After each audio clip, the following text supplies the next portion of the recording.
Hello everyone, welcome to Engineers World. मेरा नाम है Harpal Singh. Rajasthan JN previous year papers के इस वीडियो में आज हम डिस्कस करेंगे PhED जूनियर इंजीनियर सिविल 2015 के एग्जाम के बारे में। पेपर 6 में आज हम देखेंगे सिविल डिग्री का पेपर। इससे पहले 5 पेपर हम ऑलरेडी डिस्कस कर चुके हैं, जिनमें से 4 पेपर WRD 2016 के एग्जाम के थे और एक पेपर PhD डिप्लोमा का पेपर था। अगर अभी तक आपने वो पेपर्स नहीं देखे हैं तो ऊपर आई बटन पर क्लिक करके प्लेलिस्ट को एक्सेस कर सकते हैं। चलिए शुरू करते हैं।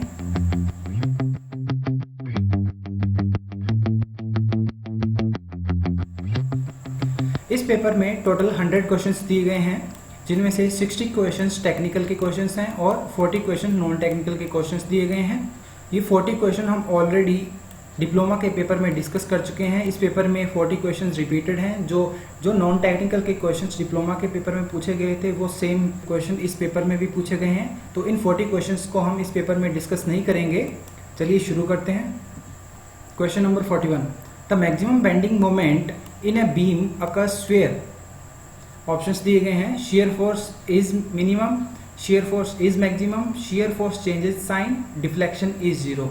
देखिए, किसी भी बीम के अंदर मैक्सिमम बेंडिंग मोमेंट वहां पे आता है जहां पर उसका शेयर फोर्स जो है उसका साइन चेंज हो रहा हो, या फिर शेयर फोर्स की वैल्यू जीरो हो। तो इसका आंसर हो जाएगा ऑप्शन सी। नेक्स्ट क्वेश्चन देखते हैं। The rate of change of share force is, options दिए गए हैं बेंडिंग मोमेंट, डिफ्लेक्शन, स्लोप या फिर लोडिंग। देखते हैं। देखिए, rate of change of shear force होता है वो इक्वल टू होता है माइनस डब्ल्यू यानी कि लोडिंग, और जो rate of change of bending moment होता है वो होता है इक्वल टू शेयर फोर्स। यहाँ पे जो नेगेटिव साइन है वो रिप्रेजेंट करता है लोडिंग की डायरेक्शन को, यानी कि डाउनवर्ड डायरेक्शन। तो इसलिए इसका आंसर हो जाएगा option D, loading. Next question देखते हैं। If rectangular body of uniform cross-sectional area is subjected to tensile stress sigma, then maximum shear stress and its inclination with direction of load are। हमें options दिए गए हैं sigma with 45 degree, sigma and 60 degree, sigma by 2 45 degree, sigma by 2 and 60 degree. देखिए, जब किसी भी rectangular body पर only uni axial direction में, एक ही डायरेक्शन में कोई भी टेंसाइल फोर्स इस तरह से एक्ट कर रहा हो जिसके अंदर सिग्मा 1 है, उसकी वैल्यू जो एक्सियल फोर्स लग रहा है उसके इक्वल टू हो जाएगी, और जो सिग्मा 2 है वो जीरो होगा। सिग्मा मैक्स जो होता है तो वो इक्वल टू होता है radius of the Mohr circle. तो इसको हम लिख सकते हैं sigma max is equal to R is equal to sigma 1 minus sigma 2 divided by 2। Sigma 1 है वो इक्वल टू हो जाएगा सिग्मा के, और सिग्मा 2 जो है वो जीरो है, इसलिए इसका आंसर आ जाएगा सिग्मा बाई 2। देखिए, अगर हमें जब थीटा एस निकालना हो, शेयर मैक्सिमम शेयर स्ट्रेस का डायरेक्शन निकालना हो, तो उसका फॉर्मूला रहता है tan 2 theta S is equal to minus sigma Y minus sigma X divided by 2 tau X Y. तो यहाँ पे जो टो एक्स वाई है इसकी वैल्यू हमें जीरो दी गई है, तो यहाँ पे हम जीरो पुट कर देंगे, क्योंकि इस पे सिर्फ ओनली एक एक्सियल फोर्स लग रहा है इस रेक्टेंगुलर बॉडी पे, तो शेयर स्ट्रेस जीरो है। तो tan 2 थीटा एस की वैल्यू इन्फिनिटी आ जाएगी। जब tan की वैल्यू इन्फिनिटी होती है, इसका मतलब है कि थीटा की वैल्यू 90 डिग्री होगी। इसका मतलब 2 theta S is equal to 90 degree और theta S is equal to 45 degree आ जाएगा। तो इसका आंसर हो जाएगा ऑप्शन सी। नेक्स्ट क्वेश्चन देखते हैं। अ cantilever beam of span L is carried a uniformly distributed load of intensity W per unit length on the entire span. The deflection at the free and is given by. देखिए, cantilever की बात करते हैं तो cantilever पर इस तरह से यूडीएल दिया गया है W का, तो एंड इस कैंटिलीवर के अंदर इस तरह से डिफ्लेक्शन होता है, तो इस एंड पे जो स्लोप आता है उसकी वैल्यू होती है WL3/6EI, और इस एंड पे जो स्लोप होता है वो जीरो होता है। मैक्सिमम डिफ्लेक्शन की बात करें, यहाँ पे जो मैक्सिमम डिफ्लेक्शन आएगा फ्री एंड पे वो होता है WL4/8EI, और जो मैक्सिमम बेंडिंग मोमेंट जो पॉइंट ए पे डेवलप होगा उसकी वैल्यू होगी WL²/। तो ये सारी वैल्यूज हमें याद रखनी है। हमारे क्वेश्चन का जो मैक्सिमम डिफ्लेक्शन पूछा गया है तो इसका आंसर हो जाएगा ऑप्शन बी। नेक्स्ट क्वेश्चन देखते हैं। The influence line diagram for a redundant structure can be obtained using.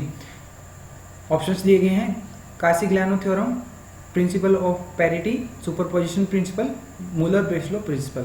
देखिए, इन्फ्लुएंस लाइन डायग्राम बनाने के लिए हम यूज करते हैं वो है मूलर-ब्रेसलो प्रिंसिपल। मूलर-ब्रेसलो प्रिंसिपल को हम डेटर्मिनेंट और इनडेटर्मिनेंट दोनों तरह के स्ट्रक्चर्स को बनाने के लिए हम यूज करते हैं, तो इसका आंसर हो जाएगा ऑप्शन डी। नेक्स्ट क्वेश्चन देखते हैं। If a column of a length L is restrained against horizontal and vertical displacement and is free to rotate at both end, its equivalent length will be। देखिए हमें जो questions दिया गया है उसके अंदर हमसे स्टैंडर्ड फॉर्म पूछा गया है, यानी कि दोनों जो एंड है वो हिंज्ड हैं और रोटेट करने को फ्री हैं। तो ये स्टैंडर्ड फॉर्म होता है, तो इसके अंदर जो इफेक्टिव लेंथ होती है वो इक्वल टू एल रहती है, और इसके अंदर जो बकलिंग लोड का फॉर्मूला रहता है वो रहता है pi square E I divided by L square. तो ये जो दोनों वैल्यू हमें याद रखनी है, इसी के अकॉर्डिंग हम बाकी के जो बीम्स हैं जिसके अंदर एंड कंडीशंस अलग अलग होती हैं, तो इन सब की भी इफेक्टिव लेंथ हमें याद रखनी है, और इसी के अकॉर्डिंग हम स्टैंडर्ड वैल्यू में इसकी इफेक्टिव लेंथ को पुट करके इनका बकलिंग लोड हम निकाल सकते हैं। तो हमारे क्वेश्चन में पूछा गया है कि इसके अंदर equivalent length option B L के इक्वल। नेक्स्ट क्वेश्चन देखते हैं। The carry over factor for a beam whose far end is guided roller. Options दिए गए हैं 1/2, 0, 1 और -1। देखिए इस तरह के बीम के बारे में हमसे पूछा गया है जिसका एक एंड है उस पर गाइडेड रोलर लगा हुआ है। अगर हम एंड बी पर कोई भी मोमेंट m अगर हम लगाते हैं तो हम अज्यूम कर रहे हैं कि इसी पॉइंट ए पर एक रजिस्टिव मोमेंट m ए जनरेट होता है। देखिए पॉइंट ए पर कोई भी वर्टिकल रिएक्शन नहीं आएगा क्योंकि गाइडेड रोलर है, इसके कारण पॉइंट बी पे भी कोई भी रिएक्शन डेवलप नहीं होगी। इसका मतलब ये हुआ कि पूरे बीम पर ओनली जो मोमेंट है वही एक्ट करेंगे, कोई भी शेयर फोर्स नहीं आएगा। तो इसके लिए अंदर हम मोमेंट की इक्वेशन लिखेंगे, तो इसके अंदर मोमेंट की इक्वेशन कैसे लिखी जाएगी, M A plus m is equal to 0। दोनों की जो डायरेक्शन है वो सेम डायरेक्शन है, इसलिए दोनों के प्लस साइन होंगे, इक्वल टू 0 आ जाएगा। इसका मतलब एम ए की वैल्यू आ जाएगी इक्वल टू -m। देखिए कैरी ओवर फैक्टर होता है, उसका फॉर्मूला होता है कि फार एंड के अंदर कितना मोमेंट जनरेट हुआ डिवाइडेड बाय ओरिजिनल हमने कितना मोमेंट लगाया था। एम ए की जगह हम लिख देंगे -m/m इज इक्वल टू आ जाएगा -1।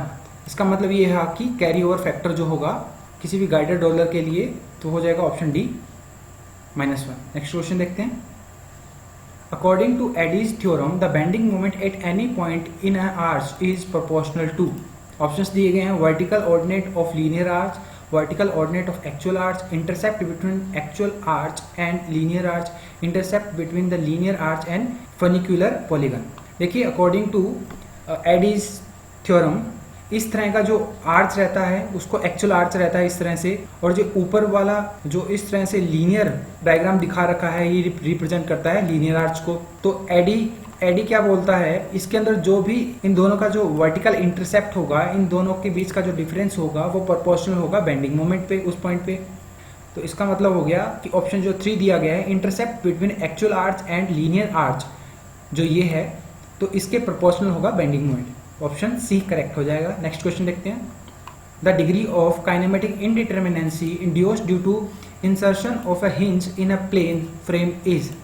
ऑप्शंस दिए गए हैं 0, 1, 2 और 3। देखिए कोई भी प्लेन फ्रेम है यानी कि कोई भी 2D फ्रेम है, उसके अंदर अगर हम कोई भी हिंज इंसर्ट करते हैं तो उसके अंदर जो काइनेमेटिक इनडिटर्मिनेंसी है वो 1 से इंक्रीज हो जाती है।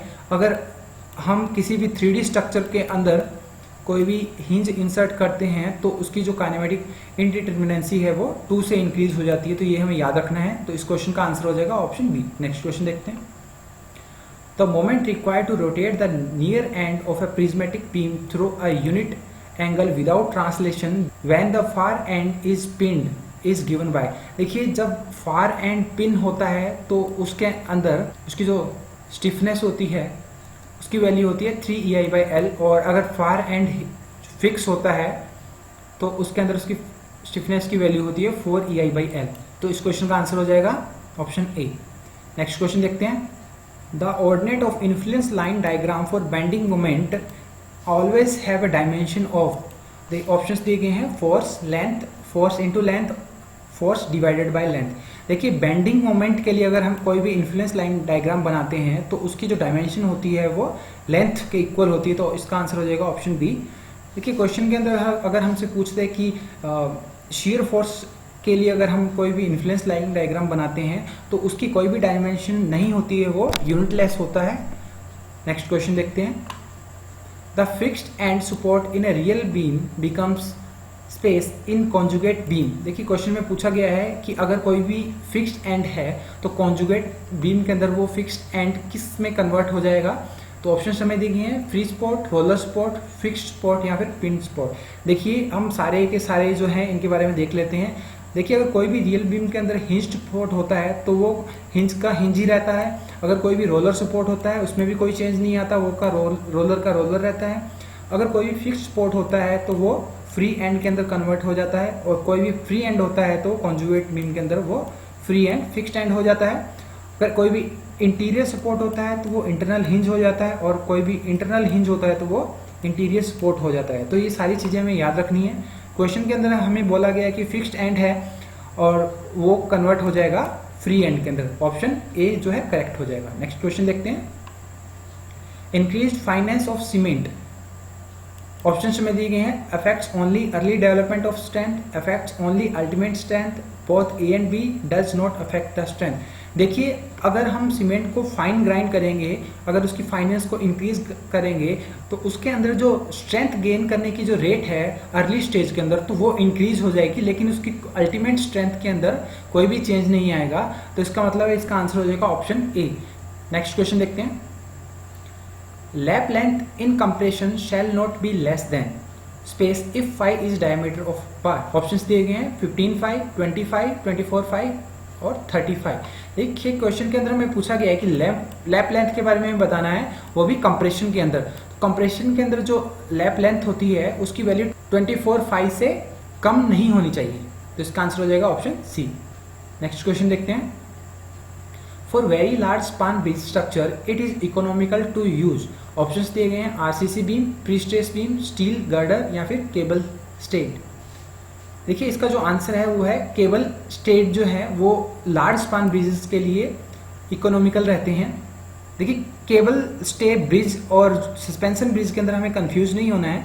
केबल स्टेड ब्रिज के अंदर इस तरह से जो केबल लगे होते हैं वो सारे इंक्लाइंड होते हैं, लेकिन जो सस्पेंशन ब्रिज होता है उसके अंदर जो भी केबल लगे होते हैं वो वर्टिकल होते हैं, और जो सस्पेंशन ब्रिज होते हैं ये केबल स्लेड ब्रिज से भी ज़्यादा लॉन्गर स्पान्स के लिए यूज किए जाते हैं। तो ये भी हमें ध्यान रखना है। नेक्स्ट क्वेश्चन देखते हैं।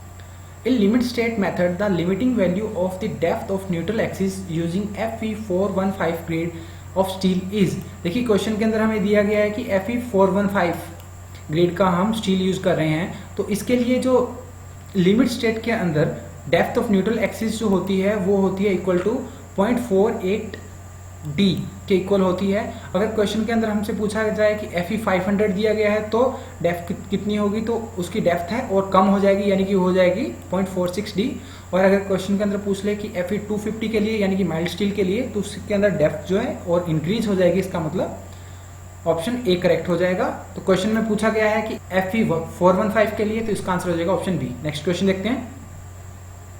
The doubly reinforced beam is less economical than singly reinforced beam because option हमें दिए गए हैं tensile steel required is more than balance section, shear reinforcement is more, concrete remains underutilized, compressive steel remains underutilized। देखिए जब भी हम डबली reinforced beam use करते हैं तो उसके अंदर जो कंप्रेशन पार्ट के अंदर जो स्टील प्रेजेंट रहता है तो वो अंडर यूटिलाइज रहता है, यानी कि अभी भी उसके अंदर कंप्रेसिव पार्ट में जो स्टील प्रेजेंट है वो और ज़्यादा कंप्रेशन को हैंडल कर सकता है। तो इसका मतलब है ऑप्शन जो डी है वो करेक्ट हो जाएगा, compressive steel remains under utilise. Next question देखते हैं। The slenderness ratio of a lacing bar should not exceed. Options दिए गए हैं 100, 120, 145, 180। देखिए जो स्लेंडरनेस रेशियो होता है किसी भी लेसिंग बार को हम जब यूज़ करते हैं तो उसकी वैल्यू कभी भी 145 से ज़्यादा नहीं होनी चाहिए, यानी कि जो लेमडा होता है उसकी value L effective by R, इसकी वैल्यू कभी भी 145 से ज़्यादा नहीं होनी चाहिए। देखिए लेसिंग के लिए कुछ और कॉर्डियल प्रोविजन है, जैसे कि एंगल ऑफ इंक्लिनेशन होता है, जो भी ये एंगल बनाते हैं किसी भी वर्टिकल एक्सिस या लॉन्गिट्यूडनल एक्सिस के साथ, उसकी वैल्यू 40 डिग्री से 70 डिग्री के बीच में रहनी चाहिए। और जो ट्रांसवर्स शियर उसकी वैल्यू होती है 2.5% of axial force in member. तो ये सारे जो कॉर्डियल प्रोविजन है हमें याद रखनी है। तो इस क्वेश्चन का आंसर हो जाएगा ऑप्शन सी 145। नेक्स्ट क्वेश्चन देखते हैं। Force acting on web splice of A plate girder. Options दिए गए हैं axial force, axial and bending, shear and axial force, shear and bending. देखिए जो भी फोर्सेस हैं किसी भी वेब स्प्लाइस पे जो एक्ट करते हैं वो शियर और बेंडिंग होते हैं, एक्सियल फोर्स उस पर एक्ट नहीं करता है। तो इसका मतलब इसका आंसर हो जाएगा ऑप्शन डी। नेक्स्ट क्वेश्चन देखते हैं। The ratio of plastic section modulus to elastic section modulus. Options देखें, always greater than 1, always less than 1, is equal to 1, can be less than 1। देखिए इसका जो आंसर है वो है ऑप्शन ए, यानी कि प्लास्टिक सेक्शन मॉडुलस है वो हमेशा इलास्टिक सेक्शन मॉडुलस से बड़ा होता है। नेक्स्ट क्वेश्चन देखते हैं।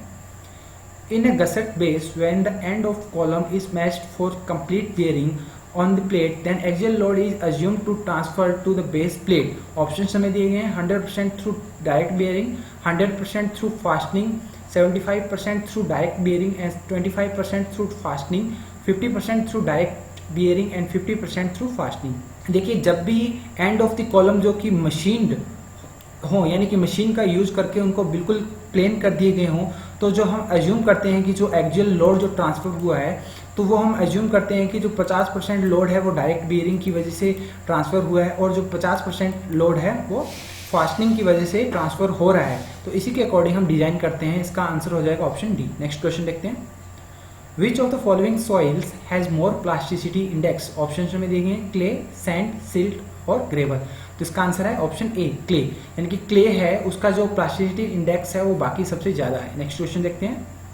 Coarse grain soil are best compacted by? देखिए कोर्स ग्रेन जो सॉइल होती है तो उसको हम वाइब्रेटरी रोलर से कॉम्पैक्ट करते हैं। तो इसमें ऑप्शंस दिए गए हैं drum roller, vibrator roller, rubber tyre roller या फिर शीट फुट रोलर। तो इसका आंसर हो जाएगा ऑप्शन बी। देखिए जो शीट फुट रोलर है वो यूज किए जाते हैं फाइन सॉइल, यानी कि क्ले के लिए जो हम यूज करते हैं, क्ले और सिल्ट के लिए वो हम यूज करते हैं शीट फुट रोलर। तो ये भी हमें ध्यान रखना है। नेक्स्ट क्वेश्चन देखते हैं। Shear strength of soil is? Options दिए गए हैं directly proportional to angle of internal friction of the soil, inversely proportional to angle of internal friction of the soil, decrease with increase in normal stress, increase with increase in the normal stress. देखिए जो share strength of soil है वो depend करती है normal stress पे, और अगर हम नॉर्मल स्ट्रेस को इंक्रीज करते हैं तो शेयर स्ट्रेंथ भी इंक्रीज होती है, अगर हम नॉर्मल स्ट्रेस को डिक्रीज करते हैं शेयर स्ट्रेंथ डिक्रीज होती है। तो इसका आंसर हो जाएगा ऑप्शन डी। नेक्स्ट क्वेश्चन देखते हैं। Allowable bearing pressure for a foundation depends upon? Options दिए गए हैं allowable settlement only, ultimate bearing capacity of the soil, both A and B, none of above. तो इसका आंसर है ऑप्शन सी, यानी कि option A and option B दोनों correct हैं। देखिए जो अलाउएबल बियरिंग प्रेशर होता है किसी भी फाउंडेशन पे, तो वो डिपेंड करता है कि उसके अंदर सेटलमेंट कितना होना चाहिए, और वो डिपेंड ये इस पे भी करता है कि सॉइल की जो बियरिंग कैपेसिटी क्या है। तो इन दोनों पे डिपेंड करता है, तो ये हमें ध्यान रखना है। नेक्स्ट क्वेश्चन देखते हैं। Hydrostatic pressure on a phreatic line within a dam section is? Options देंगे less than atmospheric pressure, equal to atmospheric pressure, greater than atmospheric pressure या फिर वेरीज अलोंग फ्रेटिक लाइन। देखिए जो फ्रेटिक लाइन है उसके ऊपर जो प्रेशर होता है वो इक्वल टू होता है एटमॉस्फेरिक प्रेशर। अगर हम फ्रेटिक लाइन के नीचे अगर हम जाते हैं तो जो प्रेशर होता है वो एटमॉस्फेरिक प्रेशर से ज़्यादा होता है, यानी कि ग्रेटर देन एटमॉस्फेरिक प्रेशर होगा। तो इस क्वेश्चन का आंसर हमें पूछा गया है ऑन द फ्रेटिक लाइन, तो आंसर हो जाएगा option B, equal to atmospheric pressure. Next question देखते हैं। अनडिस्टर्ब सैंपल में बी ऑब्टेन? ऑप्शंस दिए गए हैं thin walled sampler, thick walled sampler, direct excavation या फिर ऑगर। देखिए अनडिस्टर्ब सैंपल को अगर हम ऑब्टेन करना चाहते हैं तो वो ऑब्टेन किया जा सकता है with the help of thin walled sampler, यानी कि थिन वॉल्ड सैंपलर से जो डिस्टर्बेंस होगा किसी भी सैंपल के अंदर तो वो मिनिमम होगा, या फिर हम उसको कह सकते हैं कि वो अनडिस्टर्ब सैंपल होगा। नेक्स्ट क्वेश्चन देखते हैं। Slope of E log P curve for a soil mass gives? Option हमें दिए गए हैं coefficient of permeability, coefficient of consolidation, compression index या फिर कोफिशिएंट ऑफ वॉल्यूम कंप्रेसिबिलिटी। देखिए जो स्लोप होता है ई और लॉग पी कर्व का, तो वो रिप्रेजेंट करता है कंप्रेशन इंडेक्स या फिर कोफिशिएंट ऑफ कंप्रेशन सीसी। तो इसका आंसर हो जाएगा ऑप्शन सी। नेक्स्ट क्वेश्चन देखते हैं। In a flow net diagram the length of flow line in last square is 2 meter, the total head load is 18 meter, the number of potential drop is 12, the value for exit gradient is? देखिए question में हमें exit gradient के बारे में पूछा गया है, और हमें यहाँ पे लास्ट स्क्वायर की जो लेंथ है L वो दी गई है 2 मीटर, और टोटल हेड हमें दिया गया है H 18 मीटर, और हमें टोटल पोटेंशियल ड्रॉप्स 12 दिए गए हैं। तो देखते हैं क्वेश्चन कैसे होगा। देखिए हेड लॉस पर ड्रॉप अगर हम निकालते हैं जिसको डेल्टा एच से रिप्रेजेंट करेंगे, टोटल हेड लॉस हमें 18 दिया गया है और टोटल नंबर ऑफ ड्रॉप्स हमें 12 दिए गए हैं। तो इसको डिवाइड करें में हर एक पोटेंशियल ड्रॉप यानी कि जो 12 है, एक पोटेंशियल ड्रॉप के अंदर हमारे अंदर हेड लॉस आ जाएगा जिसकी वैल्यू हो जाएगी 1.5। देखिए एग्जिट ग्रेडियंट का फॉर्मूला क्या होगा, जो लास्ट ड्रॉप के अंदर जितना हेड लॉस हुआ है अगर उसको हम जो ड्रॉप की लेंथ है लास्ट ड्रॉप की उसको उससे डिवाइड कर देंगे तो हमारे पास क्या आ जाएगा, एग्जिट ग्रेडियंट आ जाएगा। यानी कि 1.5 को अगर हम डिवाइड कर देंगे इसकी लेंथ 2 मीटर से तो हमारे पास 0.75 जो आंसर आया है ऑप्शन सी करेक्ट हो जाएगा। नेक्स्ट क्वेश्चन देखते हैं। According to Rankine's analysis minimum depth of foundation is equal to, देखिए रैंकाइन ने एक फॉर्मूला दिया था मिनिमम डेप्थ ऑफ फाउंडेशन का, जो ऑप्शन ए है वो करेक्ट है, यानी कि Q by gamma 1 minus sine phi divided by 1 plus sine phi का होल स्क्वायर। तो ये फॉर्मूला हमें याद रखना है। नेक्स्ट क्वेश्चन देखते हैं। Rise in water table in cohesionless soil up to ground surface reduces net ultimate bearing capacity approximately by, देखिए अगर हम किसी भी कोहेजनलेस सॉइल के अंदर जो वाटर टेबल है उसको ग्राउंड लेवल तक ले आते हैं, जो अल्टीमेट बियरिंग कैपेसिटी है, जो नेट अल्टीमेट बियरिंग कैपेसिटी है वो सॉइल की वो 50% रिड्यूस हो जाती है, यानी कि ऑप्शन जो डी है वो करेक्ट हो जाएगा। नेक्स्ट क्वेश्चन देखते हैं। Bishop's method of stability analysis options दिए गए हैं, is more conservative, neglects effect of forces acting on the sides of the slices, assumes slip surface on in arc of a circle, all of the above. देखिए जो bishops method है उसके लिए जो option C दिया गया है assume slip surface on arc of a circle, option C जो है ये करेक्ट है, बाकी के जो करेक्ट नहीं है। नेक्स्ट क्वेश्चन देखते हैं। Double mass curve technique is followed by, देखिए जो डबल मास टेक्निक है वो हम किस लिए यूज करते हैं, ऑप्शंस दिए गए हैं। Check the consistency of the rain gauge record, find the average rainfall over a number of years, find the number of rain gauges required, estimate the missing precipitation values. देखिए जो double mass curve हम technique use करते हैं वो use करते हैं consistency of the rain gauges record को check करने के लिए, यानी कि जो भी हमने डेटा रिकॉर्ड किया है तो वो जो डेटा है वो कंसिस्टेंट है कि नहीं, वो एक सर्टेन पाथ को फॉलो कर रहा है कि नहीं, तो इसका आंसर हो जाएगा ऑप्शन ए। नेक्स्ट क्वेश्चन देखते हैं। If absolutely no error is allowed in measurement of mean rainfall in a catchment, the optimum number of rain gauge station required would be. देखिए जो optimum number of rain gauges का हमारे पास एक formula रहता है जिसके अंदर होता है n=cv divided by epsilon whole power 2, यानी जो एप्सिलॉन रहता है ये होता है परमिसिबल एरर, परसेंटेज के अंदर हम कितना अलाउ कर रहे हैं, हमें दिया गया है कि इसको हमें 0 पुट करना है तो n की वैल्यू है वो आ जाएगी इनफाइनेटिव, यानी कि हमें इनफाइनेटिव नंबर जो है रेन गेजेस की ज़रूरत पड़ेगी अगर हम चाहते हैं कि 0% एरर आए हमारे जो डेटा के अंदर, तो इसका आंसर हो जाएगा ऑप्शन बी। नेक्स्ट क्वेश्चन देखते हैं। A rainfall hyetograph is a graph between, देखिए जो रेनफॉल हाइटोग्राफ होता है वो ग्राफ होता है रेनफॉल इंटेंसिटी और टाइम के बीच में, तो जो ऑप्शन बी दिया गया है वो करेक्ट है। नेक्स्ट क्वेश्चन देखते हैं। According to Kennedy's theory the supporting power of a canal is proportional to, options दिए गए हैं वी स्क्वायर, वी की पावर 2.5, वी की पावर 3.0 या फिर वी की पावर 3.5। देखिए इस क्वेश्चन का आंसर है ऑप्शन बी। नेक्स्ट क्वेश्चन देखते हैं। The upstream face of an earthen dam is, options दिए गए हैं an equipotential line, a flow line, a cubic parabolic, a phreatic line. देखिए कोई भी अर्दन डैम होता है उसके अंदर जो उसका अपस्ट्रीम साइड पे ये जो लाइन होती है ये इक्विपोटेंशियल लाइन होती है। यहाँ इसके हर पॉइंट के ऊपर जो प्रेशर ड्रॉप की वैल्यू जो सेम रहती है। ओरिजिनली यहाँ पे 100% जो है हेड अवेलेबल रहता है, और जो बाकी की इस तरह से ये लाइन दिखाई गई कर्व ये सारी इक्विपोटेंशियल लाइंस को रिप्रेजेंट करती हैं, और जो इस तरह से जो लाइन दिखा रखी है ये सारी फ्लो लाइन को रिप्रेजेंट करती हैं। और जो टॉप मोस्ट जो लाइन होती है इसको हम बोलते हैं फ्रेटिक लाइन, और यहाँ पे जो प्रेशर होता है वो एटमॉस्फेरिक प्रेशर के इक्विवेलेंट होता है, और जैसे ही हम नीचे जाते हैं तो प्रेशर की वैल्यू इंक्रीज होती है एटमॉस्फेरिक प्रेशर से। इस क्वेश्चन का आंसर हो जाएगा an equipotential line, option A. Next question देखते हैं। A silt excluder is constructed in a river bed, options दिए गए हैं in a front of a head regulator, at some distance away from the head regulator, at the head works only, at sharp turns. देखिए जो silt excluder होता है उसको हम construct करते हैं किसी भी रिवर बेड में in the front of head regulator. और अगर हमें क्वेश्चन में पूछा जाए कि सिल्ट इजेक्टर कहाँ पे हम प्लेस करते हैं, कहाँ पे कंस्ट्रक्ट करते हैं, तो उसका आंसर हो जाएगा at some distance away from the head regulator. देखिए जो सिल्ट एक्सक्लूडर होते हैं उसको हम यूज़ करते हैं कि जो सिल्ट को हम कैनाल में जाने से पहले ही उसको हम अलग कर दें, और जो सिल्ट इजेक्टर होते हैं उनका काम होता है कि वाटर जब कैनाल के अंदर चला जाता है तो थोड़ी डिस्टेंस ट्रेवल करने के बाद उसको वहाँ से इजेक्ट किया जाए। तो ये चीज़ें भी हमें ध्यान रखनी है। नेक्स्ट क्वेश्चन देखते हैं।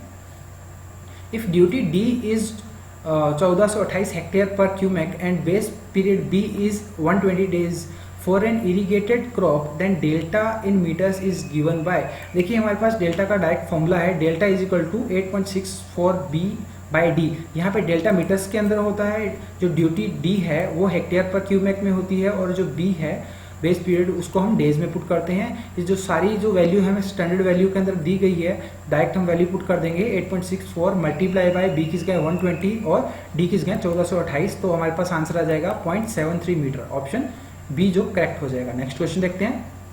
In laminar flow through a round tube the discharge varies. देखिए राउंड ट्यूब यानी कि सर्कुलर ट्यूब के अंदर हमें डिस्चार्ज के बारे में पूछा गया है।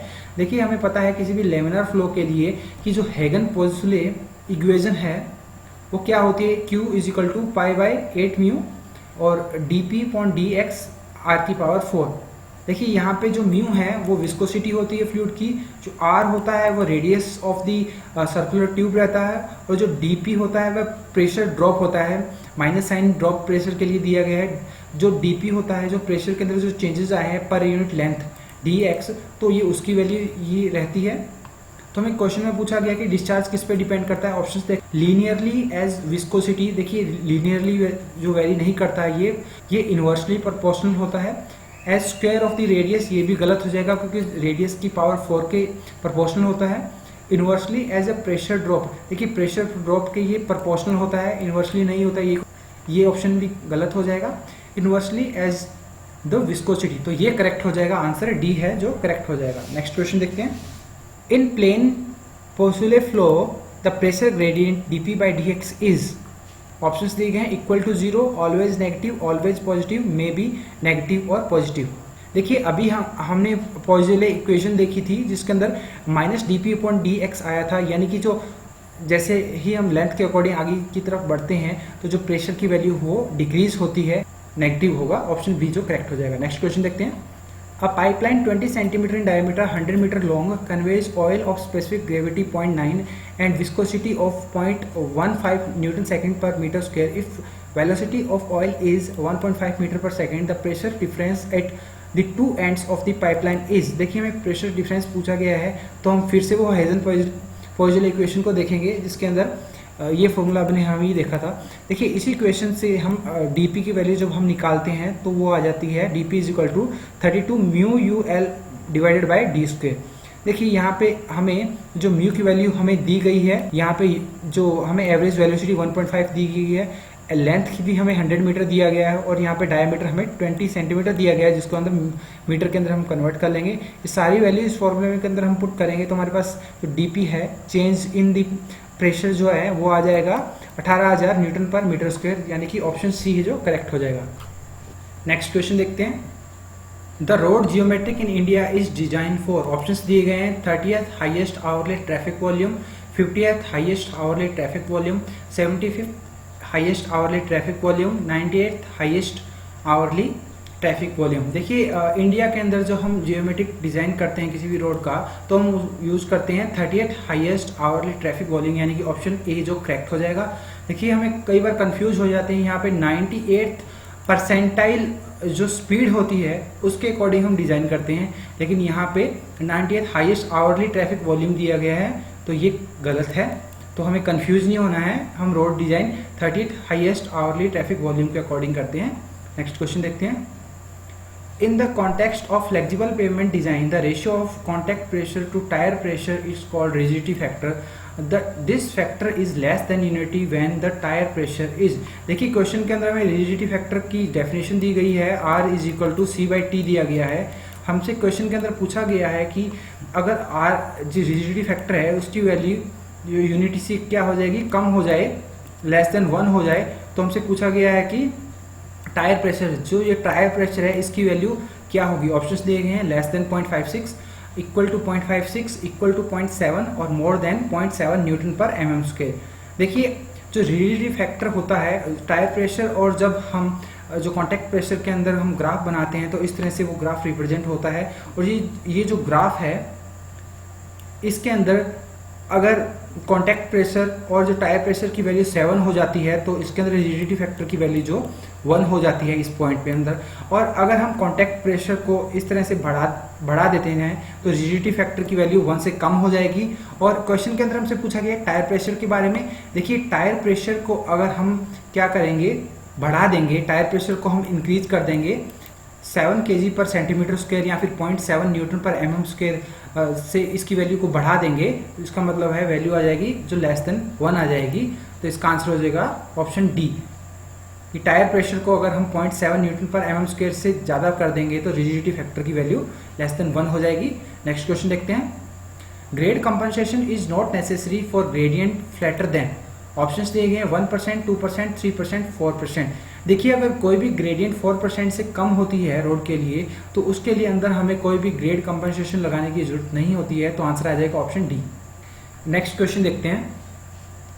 Transition curve are provided on the approach to horizontal curves in order to.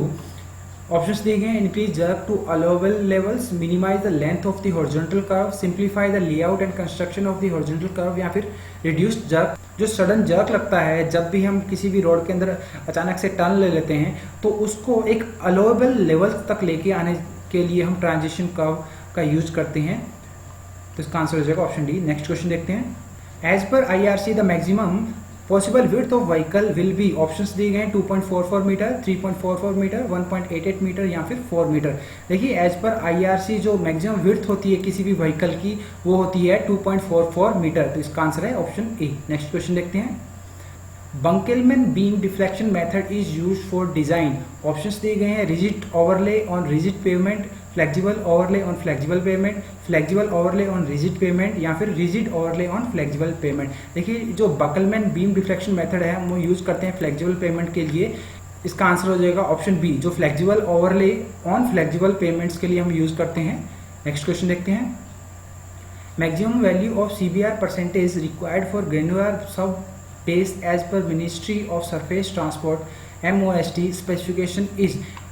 Options दिए गए हैं 5%, 10%, 15% या फिर 20%। देखिए हम जो मिनिमम वैल्यू यूज करते हैं CBR की किसी भी ग्रेनुलर सब बेस के लिए अकॉर्डिंग टू MOST तो उसकी वैल्यू होती है 5%, तो इसका आंसर हो जाएगा ऑप्शन ए। और देखिए इसके साथ हमें ये भी ध्यान में रखना है कि अगर CBR की वैल्यू 10 से ऊपर होती है तो वो एक गुड क्वालिटी का जो सोइल होगी। अगर CBR की वैल्यू 5 से 9 होती है तो वो फेयर क्वालिटी की होगी, और वो 3 से 5% के बीच में CBR की वैल्यू होती है तो वो पुअर क्वालिटी की सोइल होगी। तो ये चीज़ें भी हमें ध्यान में रखनी है। नेक्स्ट क्वेश्चन देखते हैं। The distribution system in water supply is design on the basis of. Options दिए गए हैं average daily demand, peak hourly demand, coincident draft या फिर greater of B and C।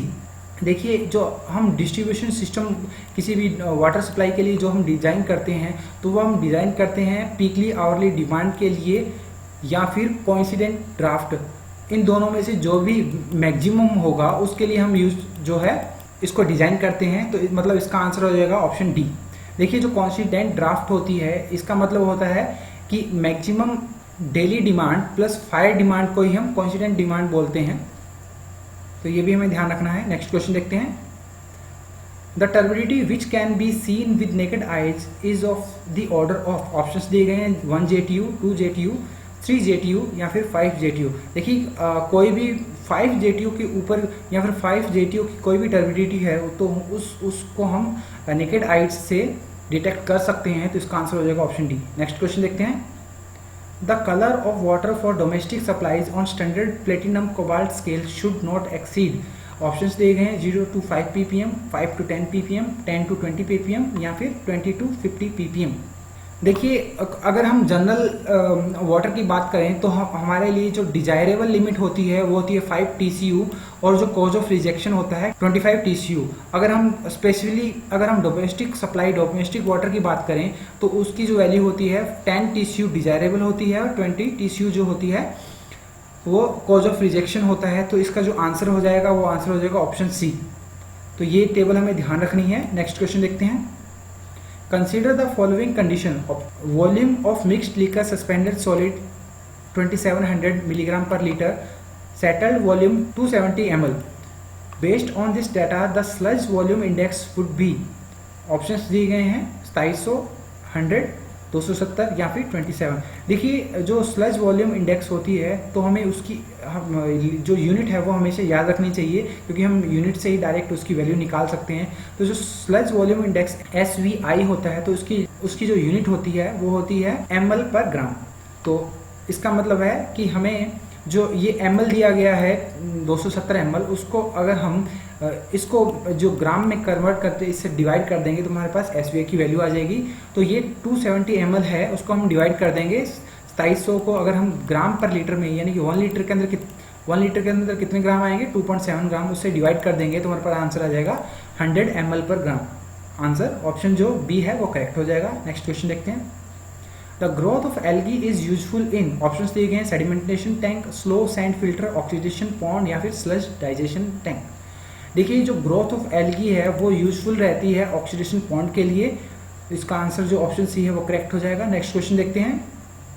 Sewage sickness occurs when, options दिए गए हैं sewage contains pathogenic organism, sewage enters the water supply system, sewers get clogged due to accumulation of the solid, voids of solids gets clogged due to continuous application of sewage on a piece of land। देखिए sewage जो sickness होती है वो इसलिए होती है, देखिए किसी भी सॉइल के एक लैंड के ऊपर अगर हम सीवेज को डिस्पोज करेंगे और काफ़ी टाइम तक उसको डिस्पोज करेंगे तो जो भी पोर्स होते हैं सॉइल के अंदर, जो वॉइड्स होते हैं सॉइल के अंदर, वो सारे के सारे जो पोर्स हैं वो क्लोग हो जाएंगे, वो ब्लॉक हो जाएंगे, सीवेज सिकनेस बोलते हैं। तो जो ऑप्शन डी है वो करेक्ट हो जाएगा। Voids of soil get clogged due to continuous application of sewage on piece of land. तो इसी तरह हमारे जो 60 क्वेश्चन है टेक्निकल के डिग्री के पेपर के वो कंप्लीट होते हैं। अगर आपको नॉन टेक्निकल क्वेश्चंस भी देखने हैं तो आप डिप्लोमा का पेपर जो PhD 2015 का डिप्लोमा का पेपर है उसमें जाकर देख सकते हैं। वो सेम जो नॉन टेक्निकल क्वेश्चंस इस पेपर में भी रिपीट हुए थे, तो उनको दोबारा डिस्कशन करने का कोई मतलब नहीं है। ऊपर आई बटन पर क्लिक करके आप प्लेलिस्ट को एक्सेस कर सकते हैं। आई होप कि आपको ये वीडियो पसंद आया होगा। तो अगर आपको ये वीडियो पसंद आया तो अपने दोस्तों के साथ इसको शेयर जरूर करें। इस तरह के वीडियोज हम इंजीनियर्स वर्ल्ड के चैनल पे और भी लेकर आते रहेंगे, इसलिए आप इस चैनल को सब्सक्राइब भी जरूर करें ताकि हमारे कोई भी नए वीडियोज़ आप मिस ना करें। आपके कोई भी क्वेरीज या आपके कोई भी सजेशंस हो तो आप नीचे कमेंट बॉक्स के अंदर हमसे पूछ सकते हैं या फिर आप डायरेक्ट हमारे दिए गए ईमेल ID पे कॉन्टैक्ट कर सकते हैं। देखिए हमारा जो नेक्स्ट वीडियो होगा वो आपकी डिमांड पे होगा। देखिए इन वीडियोस के अंदर इंपॉर्टेंट क्वेश्चंस के विद क्वेश्चन एंड सॉल्यूशन आपको स्क्रीनशॉट चाहिए तो आप हमारे टेलीग्राम चैनल ज्वाइन कर सकते हैं। आप हमें फेसबुक और इंस्टाग्राम पे भी फॉलो कर सकते हैं। पढ़ते रहिए, रिवीजन करते रहिए। मिलते हैं अगले वीडियो में। नमस्कार।